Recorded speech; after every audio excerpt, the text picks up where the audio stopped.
জান্নাতীরা যখন জান্নাতে ঢুকবে আল্লাহ তাআলা প্রশ্ন করবেন, ও জান্নাতীরা, এই কোরআনে যত নাজ নেয়ামতের বর্ণনা দিয়েছিলাম তার সবগুলো কি তোমরা পাই টু পাই বুঝে পেয়েছো? জান্নাতীরা বলবে পেয়েছি। হঠাৎ এক জান্নাতি হাত তুলে বলবে, আল্লাহ একটা জিনিস তো পাই নাই। সবাই বলে পাইছি, তুমি পাও নাই। কি পাও নাই? কয় আমনেরই তো পাই নাই।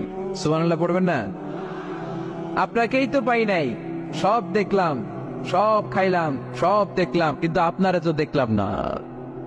আল্লাহ তাআলা তখন বিশাল জান্নাতের এক কনফারেন্স রুমে সবাইকে বসিয়ে আল্লাহর দিদার মানুষকে দেখাবেন। আল্লাহ তাআলা তার গোপন সৌন্দর্যকে সেদিন জান্নাতীদের সামনে প্রকাশ করে দিবেন। আল্লাহর হাবিব বসবেন ওই কনফারেন্স রুমে সবার সামনে।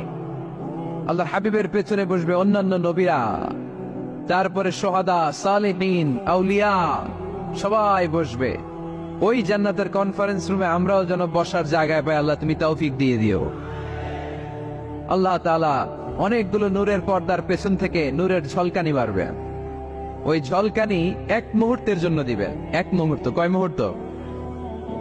70,000 নূরের পর্দার কথা বলা হয়, এই বর্ণনাটাও দুর্বল। পর্দা আছে কিন্তু কয় হাজার জানে কে?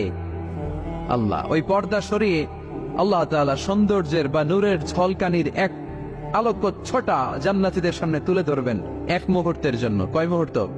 আলোকচ্ছটা দিয়েই আবার নাই, আবার সরাই ফেলবে।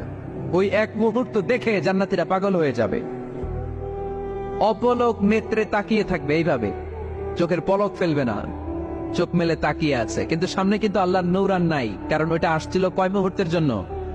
এক মুহূর্ত পরে নাই। কিন্তু কি যে দেখলাম, কত 70 কোটি কোটি বছর এরকম অপলক নেত্রে জান্নাতীরা তাকিয়ে থাকবে। ইন্নাল্লাহা জামিলুন ইউহিব্বুল